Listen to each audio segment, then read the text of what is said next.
Welcome to a world where truth intertwines with imagination, where whispers carry tales no one dares to speak aloud. Tonight, I'll share a story that has been locked within my chest for years. What you're about to hear might challenge everything you know about reality. So dim the lights, listen closely, and let our journey begin in the darkness of the night. 20 years have passed, and the details of those days remain etched in my memory like an inscription on stone. I was an 8-year-old child living in a small village. Our quiet village was the stage for strange events that I never dared to speak about until today. My grandmother's house, that 90-year-old woman with an unexpectedly strong presence, was just 5 houses away from our home. My parents tasked me with caring for her in the evening, from 7 until around 10. 3 hours that crawled by with a deadly slowness before one of my uncle's daughters would come to spend the night with her. My uncle sold his delicious cakes in the house next door, separated from my grandmother's house by only a narrow passageway where his daughters would take turns helping him. My grandmother was an odd character, an extremely devout woman who would spend hours sitting on the living room couch, murmuring endless prayers. In a low voice, like secret incantations. Her constant silence, perhaps due to her advanced age, added to the mystery of her personality. From my first visit, I felt something was wrong. An unnatural coldness would pierce my bones the moment I crossed the threshold. And that passageway, oh my God! Crossing it would make me feel a weight pressing down on my back. And on my way home, I always felt someone's presence behind me. But when I turned, I would find nothing but darkness. As night fell, the real suffering began. Successive nightmares would visit me every night, making me wake up drenched in sweat, unable to describe the terror that filled my dreams. I hadn't dreamed before, or maybe I just didn't remember my dreams. But from that first night in my grandmother's house, nightmares became my constant nightly companion. With each visit to my grandmother's house, the scene would repeat with the same disturbing details. I would find her sitting on the couch by the door, deeply immersed in her prayers with closed eyes, her fingers slowly moving along the prayer beads. I would sit on the opposite couch, trying to focus on the cartoons on the TV, those programs that were forbidden in my home, attempting to ignore what was happening around me. But there was always something that would draw my attention, something that would make my heart race.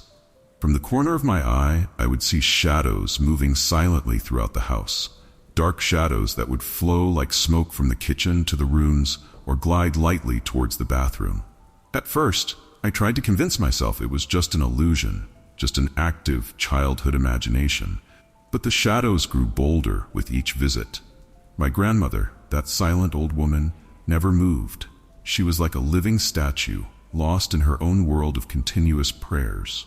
Even as things escalated, nothing changed in her strange demeanor. I began to hear sounds, heavy footsteps echoing in the passageway, furniture creaking as if an invisible hand was moving it, and sometimes the sound of things crashing in the kitchen or distant rooms. Most terrifying of all was my grandmother's reaction, or rather, the lack of it. She would continue her prayers as if nothing had happened, as if the house wasn't filled with these strange phenomena.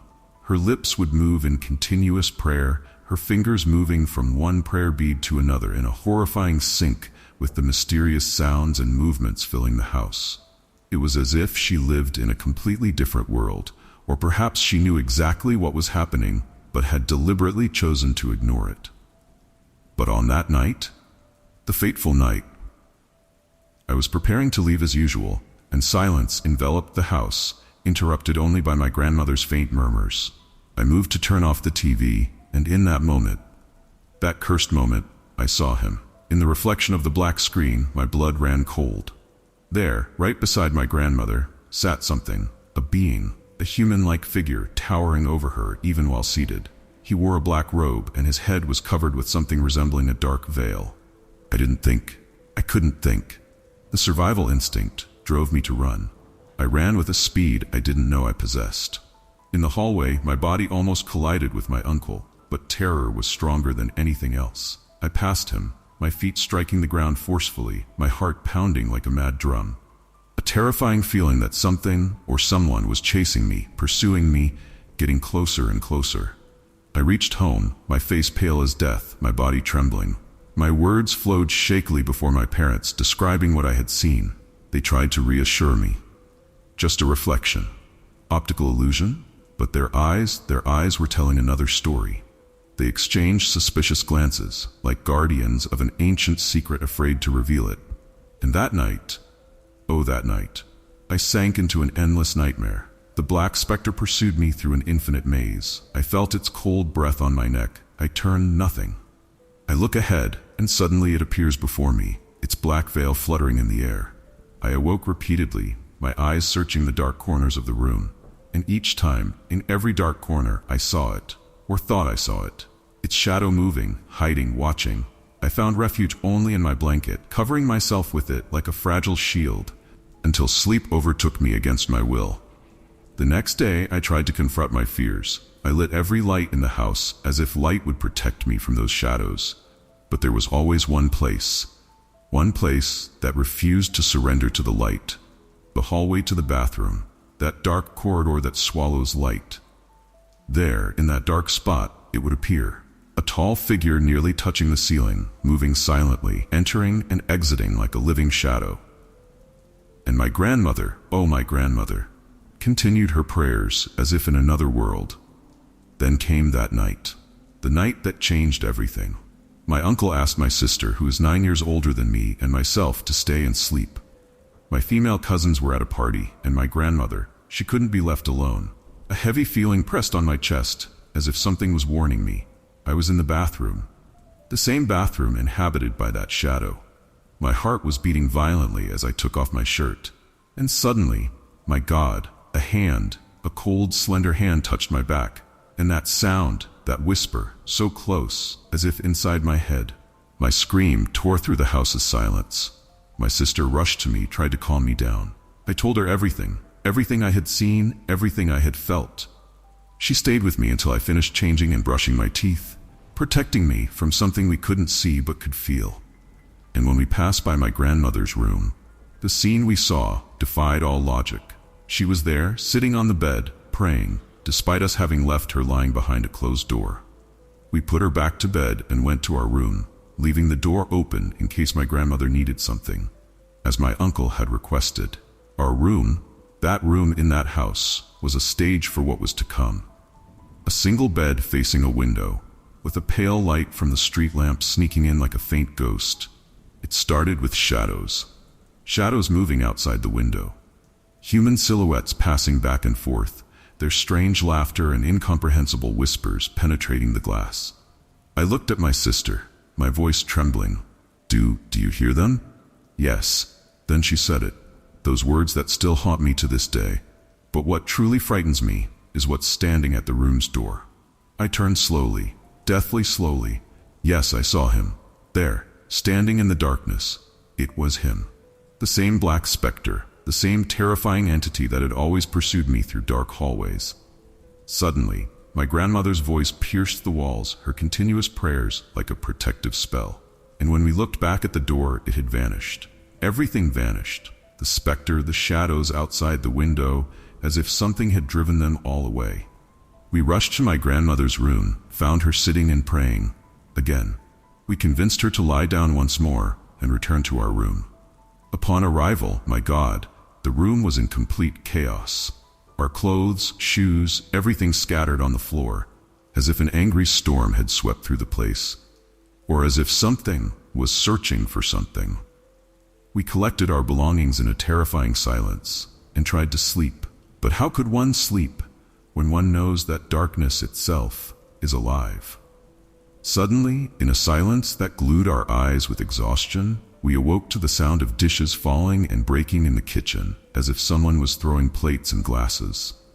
We ran quickly to the kitchen to see what was happening, but to our surprise, everything was in its place.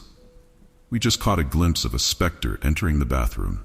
We rushed back to the room, covered ourselves with blankets, and locked the door, with the first threads of dawn sneaking in as if escaping the night's darkness.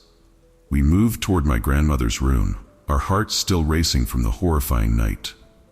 We found her there, sitting in an eerie stillness, her prayer beads moving between her fingers like a silent serpent. Her eyes, fixed on a point in the void, her lips moving with continuous prayers, as if in conversation with another world. We tried to wake her from her state, then moved her to the living room, but the prayers never stopped, as if she was protecting something, or protecting us from something. Shortly after, my uncle came, thanked us and offered us a monetary reward, but we refused in silence, and we left without anyone looking at the other.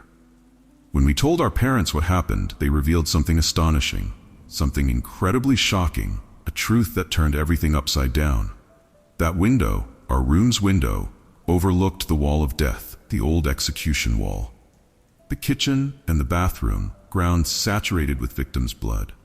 The whispers, yes, the whispers we heard, were their final words. And grandmother's prayers, did she know? I find no other logical explanation for her continuous day and night prayers except that she knew them, and they knew her well. The important thing is that from that day, I never entered that house again. We always found some excuse not to return.